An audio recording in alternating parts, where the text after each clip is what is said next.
കഴിഞ്ഞ വീഡിയോയിൽ നമ്മൾ സിംഗിൾ ഇൻഹെറിറ്റൻസ് എങ്ങനെയാണ് ചെയ്യേണ്ടതെന്നുള്ളത് പഠിച്ച് ഇനി ഈ വീഡിയോയിൽ മൾട്ടി ലെവൽ ഇൻഹെറിറ്റൻസ് എങ്ങനെയാണ് ചെയ്യേണ്ടതെന്നുള്ളത് നോക്കാം.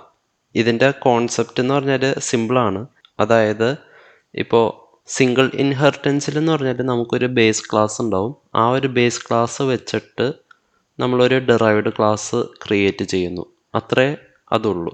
എന്നാൽ മൾട്ടി ലെവൽ ഇൻഹെറിറ്റൻസിലേക്ക് വരുമ്പോൾ നമുക്ക് ഡിറൈവ്ഡ് ക്ലാസ്സിൽ നിന്ന് പിന്നെയും നമുക്ക് ഡിറൈവ്ഡ് ക്ലാസ് ഫോം ചെയ്തുകൊണ്ടേ ഇരിക്കാം. നമുക്ക് എത്ര വേണമെങ്കിലും ഡിറൈവ് ചെയ്ത് പോവാം. അങ്ങനെ വരുന്ന ആ ഒരു സിറ്റുവേഷനെയാണ് മൾട്ടി ലെവൽ ഇൻഹെറിറ്റൻസ് കൊണ്ട് ഉദ്ദേശിക്കുന്നത്. അതായത് ബേസ് ക്ലാസ് വെച്ചിട്ട് ഒരു ഡിറൈവ്ഡ് ക്ലാസ് ഉണ്ടാക്കി, അത് കഴിഞ്ഞിട്ട് ആ ഡിറൈവ്ഡ് ക്ലാസ്സും കൊണ്ട് വേറൊരു ഡിറൈവ്ഡ് ക്ലാസ് ഉണ്ടാക്കി, അങ്ങനെ പോകുന്ന രീതിക്കാണ് ഇതിൻ്റെ ഒരു ഫ്ലോ വന്നത്. അപ്പോൾ ഞാനതെങ്ങനെയാണ് ക്രിയേറ്റ് ചെയ്യാൻ പോകണമെന്നുള്ളത് കാണിച്ചു തരാം. ഇവിടെ ഇപ്പം ഞാൻ ഒരു എ എന്ന് പറഞ്ഞിട്ടൊരു ക്ലാസ് ക്രിയേറ്റ് ചെയ്തിട്ടുണ്ട്. ഇതിൻ്റെ അകത്ത് പബ്ലിക്കായിട്ടൊരു മെമ്പർ ഫംഗ്ഷൻ ഡിഫൈൻ ചെയ്തിട്ടുണ്ട്.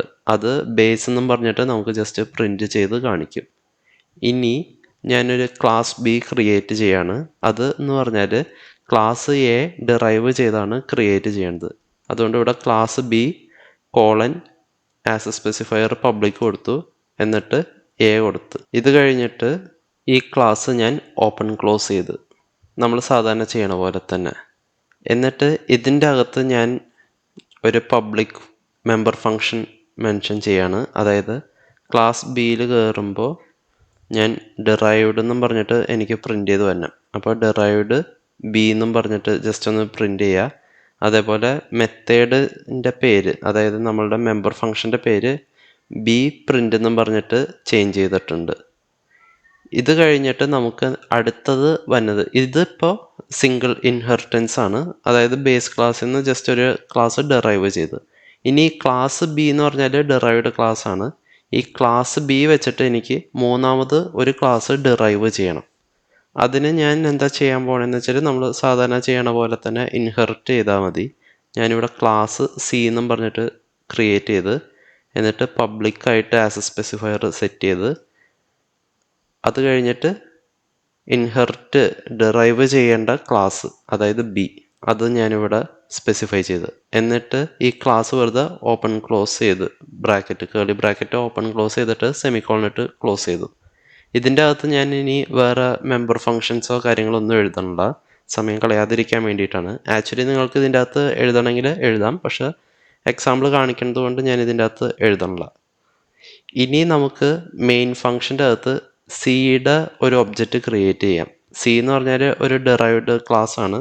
അപ്പോൾ സി എന്ന് പറയുന്ന ക്ലാസ്സിൻ്റെ ഒരു ഒബ്ജക്റ്റ് ഞാൻ ക്രിയേറ്റ് ചെയ്ത് OBJ എന്നും പറഞ്ഞിട്ടാണ് അതിന് ഞാൻ ആ ഒബ്ജക്റ്റിന് പേരിട്ട് കൊടുത്തിട്ടുള്ളത്. ഇത് വെച്ചിട്ട് നമുക്ക് ക്ലാസ് ബിയിലും ക്ലാസ് എയിലുള്ള ഫങ്ഷൻസ് ആക്സസ് ചെയ്യാൻ പറ്റും. അതെങ്ങനെയാണെന്ന് വെച്ചാൽ നമ്മൾ സാധാരണ ഡോട്ട് ഓപ്പറേറ്റർ വെച്ചിട്ട് കോൾ ചെയ്യണ പോലെ തന്നെ OBJ ഡോട്ട് ബി പ്രിൻ്റ് എന്നും പറഞ്ഞിട്ട് ഞാൻ ജസ്റ്റ് ഒരു ഫങ്ഷൻ കോൾ ചെയ്യുന്നു. അതേപോലെ തന്നെ OBJ ഡോട്ട് പ്രിൻ്റ് എന്നും പറഞ്ഞിട്ട് ഒരു ഫങ്ഷൻ കോൾ കൊടുക്കുന്നു. ഇവിടെ എന്താ സംഭവിക്കണമെന്ന് വെച്ചാൽ പ്രോഗ്രാം റണ്ണ് ചെയ്യുമ്പോൾ നമ്മൾ സിയുടെ ഒബ്ജക്റ്റ് ആണല്ലോ ക്രിയേറ്റ് ചെയ്തിട്ടുള്ളത്. അപ്പോൾ ഈ പ്രോഗ്രാം ആദ്യം സിയുടെ ക്ലാസ്സിൻ്റെ അകത്ത് പോയിട്ട് ബി പ്രിൻ്റ് എന്ന് പറയുന്ന ഫങ്ഷൻ ഉണ്ടോ എന്ന് ചെക്ക് ചെയ്യും. അത് ഇല്ല എന്ന് കാണുമ്പോൾ ക്ലാസ് ബിന്ന് ഇൻഹെറിറ്റ് ചെയ്താണ് സി ഉണ്ടാക്കിയെന്നുള്ളത് അതിന് മനസ്സിലാവും.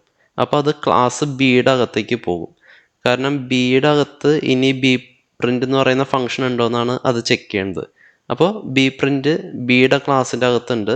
ക്ലാസ് സി എന്ന് പറയുന്നത് ബിയുടെ ഡിറൈവ്ഡ് ഫോമാണ്. അതുകൊണ്ട് ബി പ്രിൻ്റ് എന്ന് പറയുന്ന ആ ഒരു ഫങ്ഷൻ ഇവിടെ നിന്ന് കോൾ ചെയ്യും. ക്ലാസ് ബിന്ന് കോൾ ചെയ്തിട്ട് അത് ഔട്ട്പുട്ട് പ്രിൻ്റ് ചെയ്യും. അങ്ങനെ നമുക്ക് ഡിറൈവ്ഡ് ബി എന്ന് പറഞ്ഞിട്ട് ഫസ്റ്റ് പ്രിൻ്റ് ചെയ്ത് വരും. പിന്നെ അത് കഴിഞ്ഞിട്ട് അടുത്ത line OBJ dot print function ഞാൻ കോൾ ചെയ്തു. ഇവിടെ എന്താ സംഭവിക്കുകയെന്ന് വെച്ചാൽ ഒന്നുകൂടെയും ക്ലാസ് സിയിൽ പോവും. അവിടെ പ്രിൻ്റ് എന്ന് പറയുന്ന ഫങ്ഷൻ ഇല്ല. അപ്പോൾ അവർക്ക് മനസ്സിലാവും ക്ലാസ് ബിയുടെ ഡിറൈവ് ചെയ്തിട്ടുള്ള ഫോമാണ് ക്ലാസ് സി എന്നുള്ളത്. അതുകൊണ്ട് ക്ലാസ് ബിയിൽ പോയിട്ട് പ്രിൻ്റ് എന്ന് പറയുന്ന ഒരു ഫങ്ഷൻ ഉണ്ടോ എന്ന് നോക്കും. അവിടെ ആ ഒരു ഫങ്ഷൻ അവർക്ക് കണ്ടുപിടിക്കാൻ പറ്റുന്നില്ല. അപ്പോൾ അവർക്ക് മനസ്സിലാവും ക്ലാസ് ബി എന്ന് പറയുന്നത് ക്ലാസ് എയുടെ ഡിറൈവ്ഡ് ഫോമാണെന്നുള്ളത്. അങ്ങനെ അവർ ക്ലാസ് എയിൽ പോയിട്ട് ഒന്നുകൂടി ചെക്ക് ചെയ്യും. അതായത് പ്രിൻ്റ് എന്ന് പറയുന്ന ഒരു ഫംഗ്ഷൻ അവിടെ ഡിഫൈൻ ചെയ്തിട്ടുണ്ടോയെന്ന്. അവിടെ ഫംഗ്ഷൻ ഡിഫൈൻ ചെയ്തത് കൊണ്ട് തന്നെ ക്ലാസ് എയുടെ അകത്തുള്ള പ്രിൻ്റ് ഫംഗ്ഷൻ ആയിരിക്കും എക്സിക്യൂട്ട് ആവുക. ഇതിപ്പോൾ ഞാൻ റണ്ണ് ചെയ്യുകയാണെങ്കിൽ കറക്റ്റ് അതാത് രീതിക്ക് ആ ഒരു റിസൾട്ട് പ്രിൻ്റ് ചെയ്ത് വരും. ക്ലാസ് ബിയിലുള്ള ഡിറൈവ്ഡ് ബി എന്ന് പറയുന്ന ആ ഒരു സംഭവം പ്രിൻ്റായി വന്നിട്ടുണ്ട് ഫസ്റ്റ്. പിന്നെ അത് കഴിഞ്ഞിട്ട് പ്രിൻ്റ് ഫംഗ്ഷൻ കോൾ വന്നപ്പോൾ ബേസ് എന്ന് പറയുന്ന ആ ഒരു മെസ്സേജ് പ്രിൻ്റ് ചെയ്ത് വന്നിട്ടുണ്ട്. ഇതാണ് മൾട്ടി ലെവൽ ഇൻഹെറിറ്റൻസും കൊണ്ട് ഉദ്ദേശിക്കുന്നത്.